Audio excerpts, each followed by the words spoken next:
back to another session of Gallant Current Affairs and News Analysis.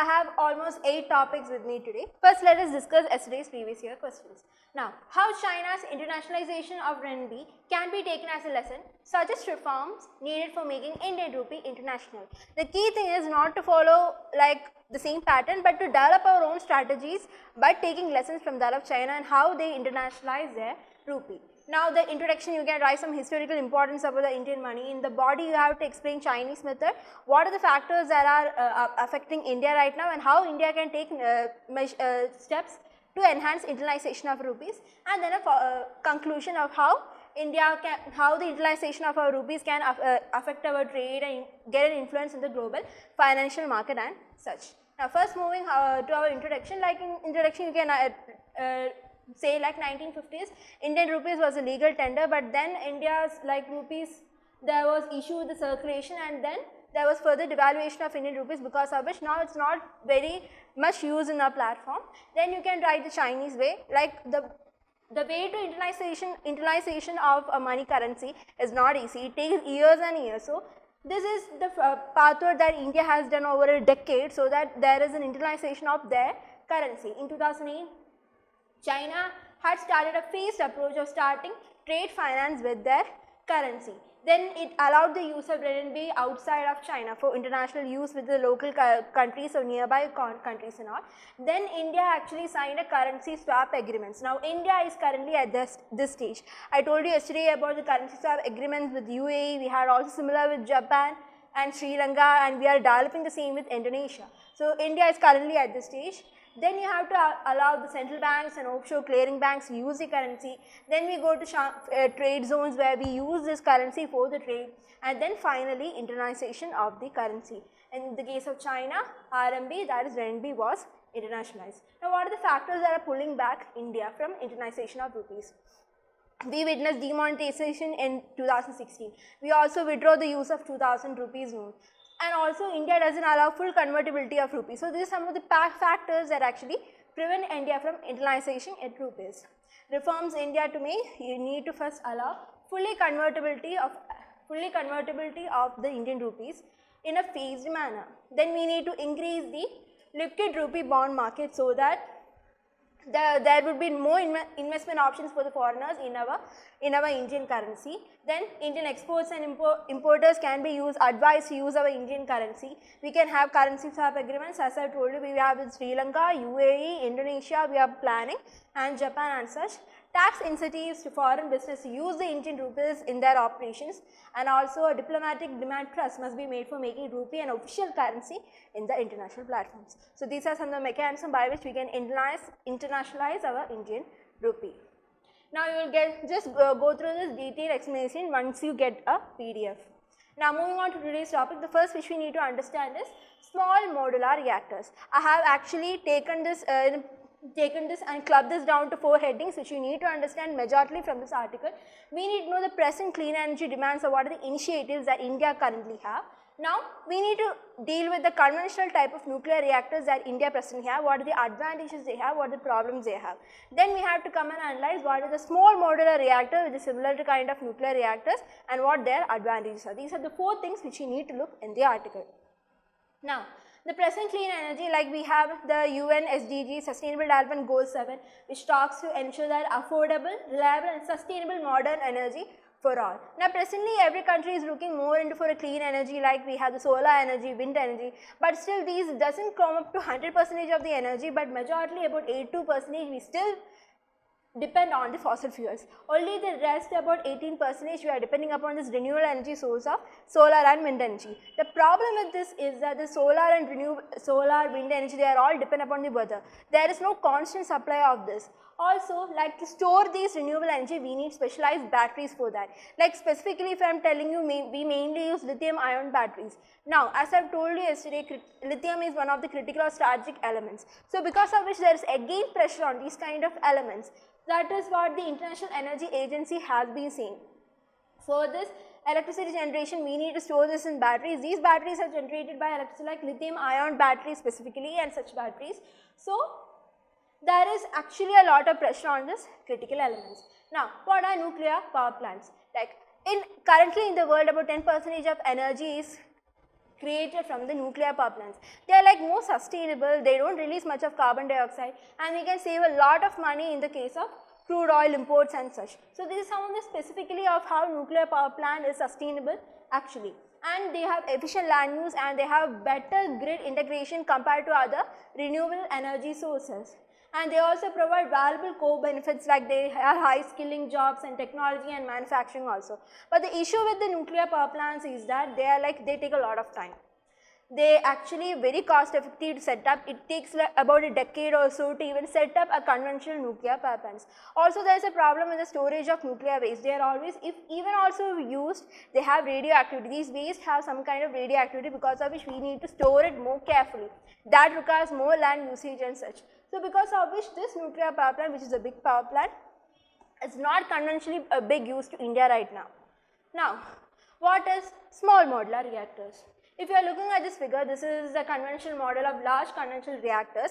It gives out about 700 megawatts of electricity. Now this is a micro reactor. Such micro reactor just gives up to 10 megawatts. It's mainly used in submarines and such to power submarines. But now you see here, we have the small modular reactor which gives up to 300 megawatt. So we are talking about setting up a small modular reactor which gives up to 300 megawatt. It can electrify a city as such. Now these can be installed in any decommissioned thermal power plant. You don't need any greenfield infrastructure.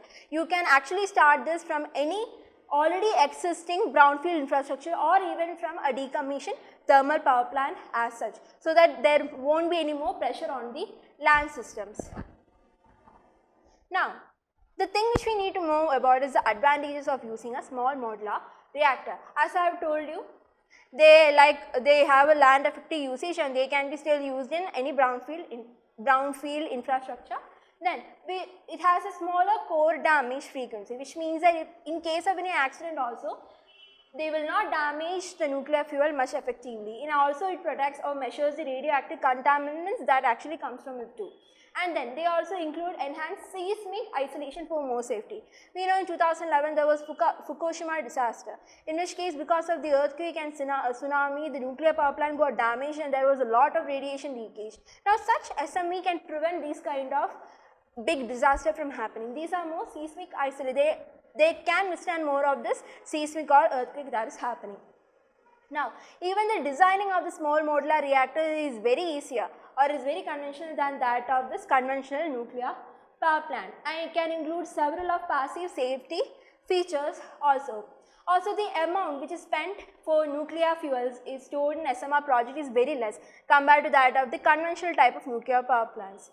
Also, SMRs can be safely installed and operated at several brownfield sites. As I have told you, it can be installed at any place, and that might not meet the conventional NPPs, that is the nuclear power plant's requirement as such. They can be set up in any brownfield and they need not meet any of the zoning requirements of the earthquake or seismic. They consider that requirements of the conventional nuclear power plants. Now if we are setting up this SMR in an old or decommissioned thermal power plant, we could actually easily convert this coal to a nuclear energy, because of which we will be reaching our energy demands easier. We can achieve net zero targets by 2070 itself. And also, the uranium resources are not as concentrated as reserves in the case of critical minerals, because of which we can use in the small modular reactors low enriched uranium. You need not use high enriched uranium, you can even use low enriched uranium that is found locally. Now, these SMRs, for the conventional nuclear reactors, you have to start the working from that site itself. But in the case of SMRs, you can manufacture in factories and then reassemble it in the sites. So, looking at all angles, SMR, the small modular reactors, is more conventional, is more beneficial than using a nuclear power plant. But the problem with India is that India is focusing largely on large conventional power plants. So the author is stating that India needs to move away from this large conventional and create this small modular, because we can create this in any place. We can have this in multiple number than a large conventional of nuclear power plants. All we need to do is edit or amend this Atomic Energy Act and we create a lot of SMRs. Now moving on to our next article. We have an interesting article where India takes an initiative or first step, remove the animals from the drug testing process. Now usually what happens is the animals like rodents, monkeys, guinea pigs, they were used for testing in the case of cosmetics and all. Now that cosmetics field, the animal usage in the cosmetic fields has been fully removed, but we have been still using these animals like rodents and all such for drug testing usage. There is a lot of problem with that because these kind of testing take a longer period, and the physiology of an animal is entirely different from that of a human being. So the results are always not accurate. Even like see, the most drug cleared in the animal testing stage might not even get cleared in the human clinical trials of testing stage. So these are some of the concerns we have. Because of this we don't get better drugs, and also there is a violation of like rights of the animals, or is very inhuman.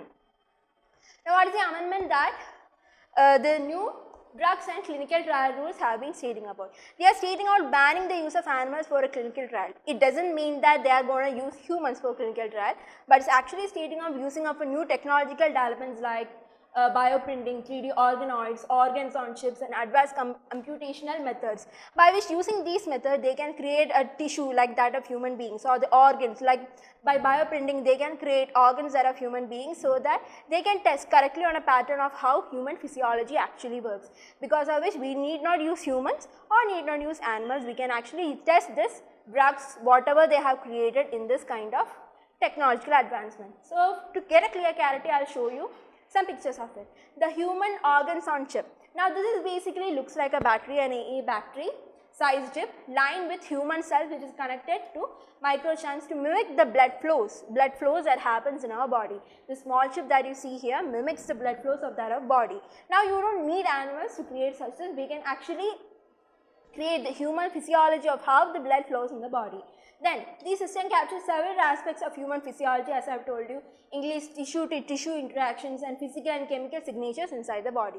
Now, this is the bioprinting which I have told you about, 3D bioprinting. We can actually create the tissues and other organs similar to that of the human body. It can also create 3D organized. So, these are some of the new technological development that has happened in the scientific field.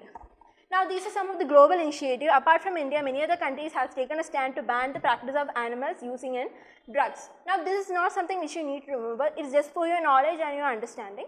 The European Union has passed a resolution to ban the use of animals in the drug testing.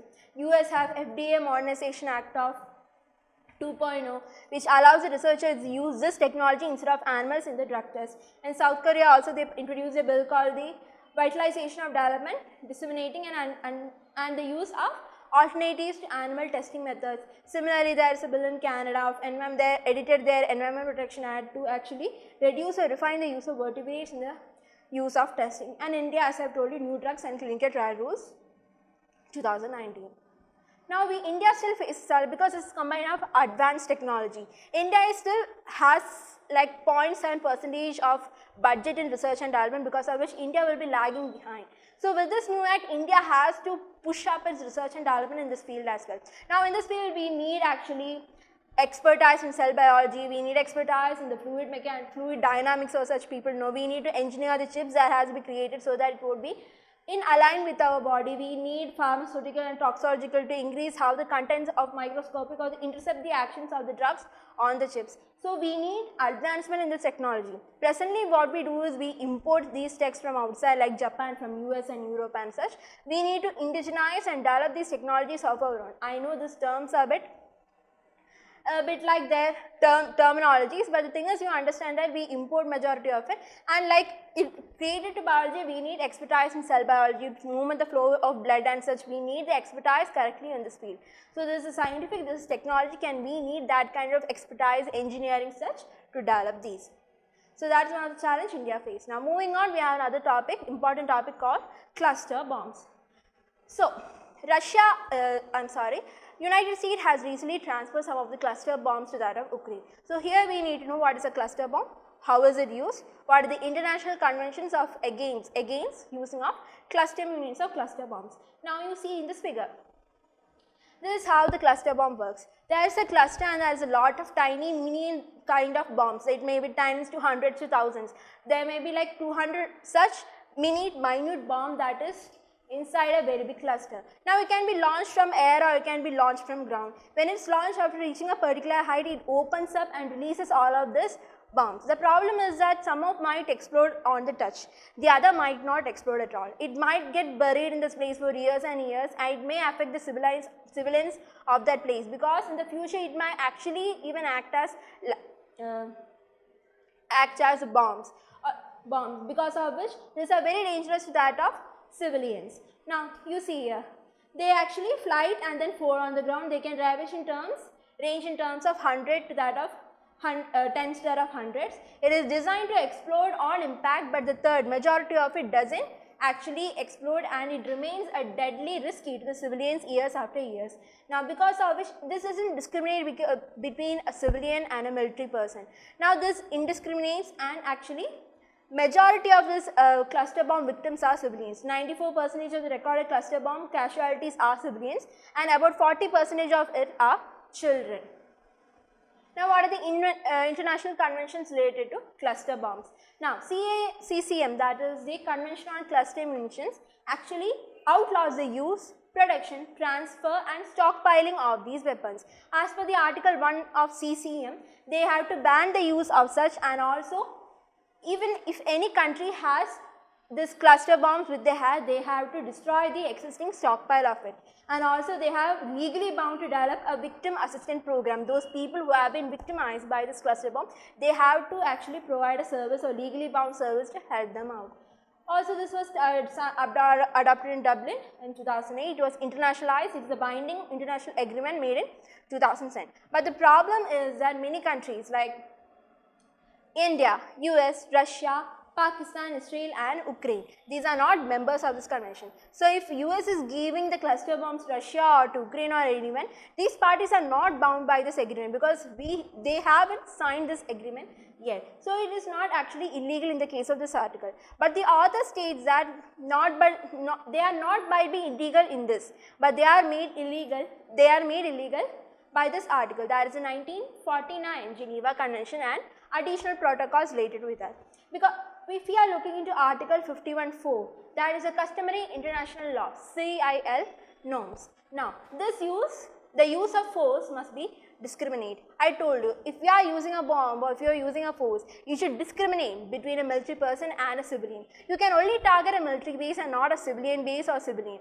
So this law actually talks about the customary international law CIL norms, that you should use the force only on a military base and you should discriminate. But if you are using the cluster bombs, it is very indiscriminatory. It doesn't discriminate between a civilian or a military, such that it makes the use of cluster bombs illegal. Now both parties like Russia and Ukraine are parties to CIL norm, which makes them their use of cluster bombs as illegal. Also if you are looking into Article 51.5, international humanitarian law based on proportionality, it talks that the use of force must be proportional. It must be equal to that of the threat. The use of force should be equal to that of the threat they have perceived. Now excessive use of force that cause incidental damage to civilian population and the objection is called as illegal in this. If you are looking by this convention, the use of cluster bombs by both Russia and Ukraine are illegal. But in this case also US remains neutral, because this convention doesn't talks about the transfer of the stockpile or transfer of the cluster bombs. So because of which US is pretty much safe from both the legislation, that US is not in a legal or illegal view here. Only the use of cluster bombs by Russia and Ukraine are talked here. Now that is all about cluster bomb. You need to know about what is cluster bomb, how it is used and what are the conventions regarding to the cluster bombs. These are three important things that you need to know, and how it affects the human beings or other civilians. Now moving on, getting to our prelims topic. So in the first article, in the first page, you have seen that the government is wants to develop indigenous web, and they are going to give cash prize worth 3.4 million, 3.4 crores to person who has developed an indigenous web portal. Now, the idea of developing indigenous browser, I told you, India largely depends upon browsers. Like if we are talking, me and you, we use Google Chromes, we use Mozilla Firefox, we use the Microsoft Edge. These are some of the largely foreign browsers that has been developed by other countries like USA, EU and such. But there are a lot of threats in using a foreign browser, because we can see a lot of growing cyber security issues. All these browsers that has been created by a foreign source has a backdoor or a loophole, because of which the authoritating agencies can actually check into the other data users. Now you see, these kind of Mozilla Firefox or Google Chrome are used by our national security providers like our Intelligence Bureau, our RAW, the NIA, CBI for the defense of the outlets in the defense, also Prime Minister's office. These are some of the areas in which even these browsers, the foreign browsers are used. Now all this creates a very big cyber threat issue. Now also in India there is a certifying agency called the Controller of Certifying Authorities. Under the Indian government, it is a digital signatory which gives SSL security socket layer. Now you need not go deep into this. It is basically computer engineers might know it. What you need to know, these are some kind of certifying agencies. I will tell you what this certifying agency is. Now SSL certificates are used to actually encrypt websites and to make sure that the browser knows that a website is not being modified or impersonated by attackers. It is more a kind of a security legislation mechanism. This browsers knows to trust these certificates. If these certificates are valid, the browsers would actually allow them this access, and they should be issued by a authority that in turn is trusted by the root security authority. In India, I told you the authority certifying agency is Controller or Certifying Authority, CAA. In India, we also have a root security authority, certifying authority, but the problem is that these foreign browsers do not trust our root certifying authority, and they kind of have blocked a lot of certificates that has been given out by CCA, because they told that some of the certificates that has been released by CAA has been fraudulent, because of which majority certificates that has been released by CAA has been blocked. So in this case we need to create an indigenous system by which these are not affected. We need to create an indigenous browser where our security is not affected and we can ensure the proper flow of content also, and we are not, the certifying agency of India is not blocked by a foreign user. In this context, we also need to know about a Maya operating system. Now this is a new kind of operating system that has been created in India indigenously. It is based on an open source platform and it completely functions like that of a Windows system. Now, the aim of it is to prevent malware attacks and other kind of cyber attack, because we are developing our own kind of operating system, and because of which we can prevent the malware and other cyber attacks of which, and they would block away any loopholes that is created by any foreign agencies. Currently, Maya operating system which I have told you about is only being used by the defense ministries and not by other conventional methods or such. Now, this Maya OS is in a developing stage. So, that is which you need to know about this whole article. Moving on, to curb the price rise, the center to release more food grain stock by open market operations. Now in this, like center might release food grains or not, that is not of a concern. What we majorly need to know is about the open market scale scheme of the Food Corporation of India. So just read through it. This is just in the note article. What we need to know is about open market scale scheme. Now you see, through this there is an e-auction. This mainly facilitates an e-auction through which the Food Corporation of India sells the surplus stock of wheat or rice that is present in India. In India, like we are the largest producer of rice. So we produce a lot of surplus rice. So some of this are actually given out as buffer stock, that in case if there is supply shock or such, you can use this buffer stock. But then as there is a lot of surplus rice that is present. So like if you are storing it for long, it would go bad. So not to get to that stage and to reduce the wastage of food, they actually sell these kind of surplus of the wheat or rice that is present through this open market scale scheme. That is actually e-auction through which the people buy the food. Now the purpose is to actually told you dispose the surplus stock of wheat and rice held by the FCI.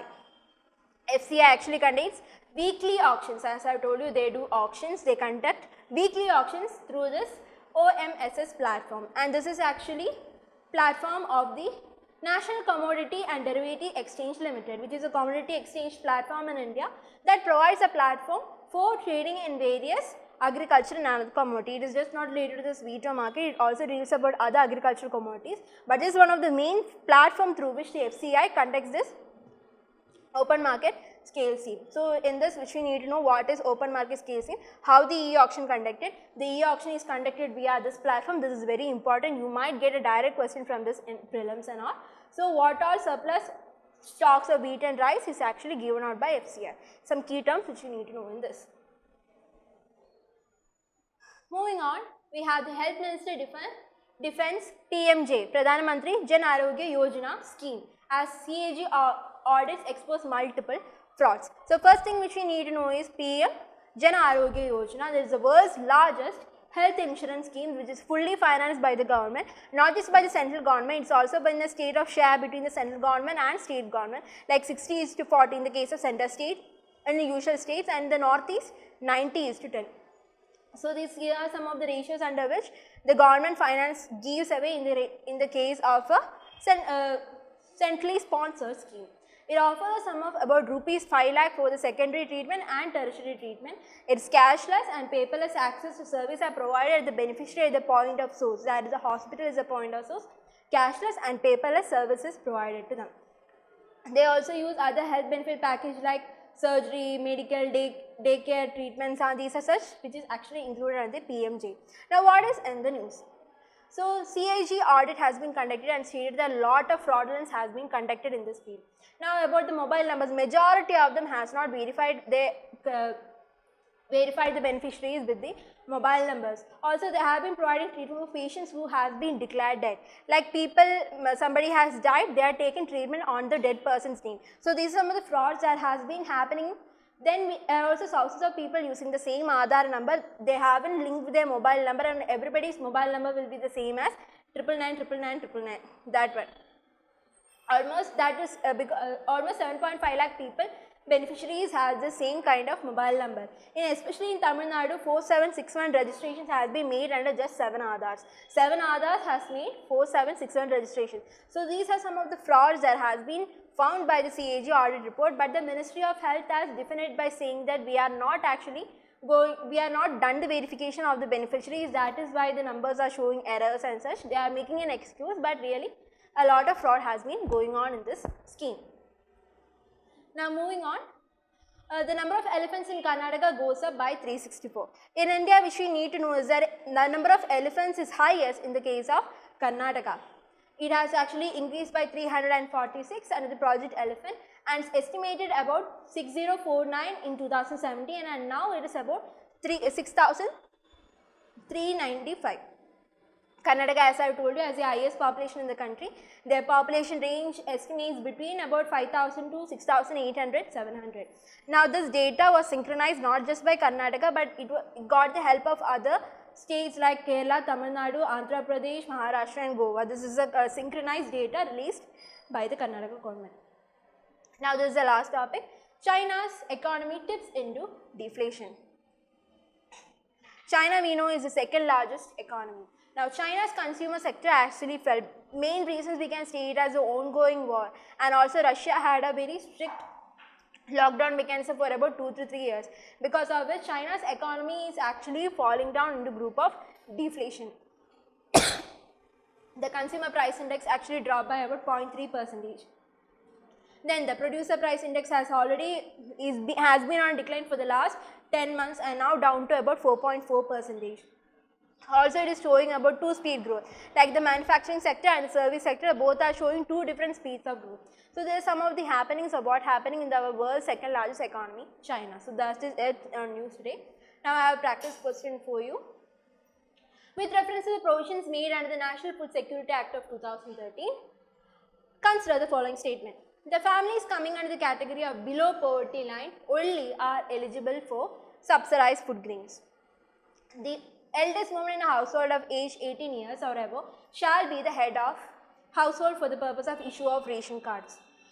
Pregnant women and lactating mothers are entitled to a taken home rations of 1600 calories per day during the pregnancy for the first 6 months thereafter. So in this, the only correct statement is the second statement.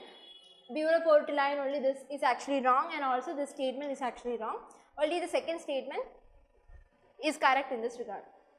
Now I have a practice question for you. Please work it out and we are dealing it first thing in tomorrow class. Can small modular reactors help India achieve its net zero target? CaN. So please work this out and we are dealing it first thing tomorrow class. You can get this PDF in our Telegram channel, Gallant IAS. Thank you. Have a nice day. We will see you again tomorrow.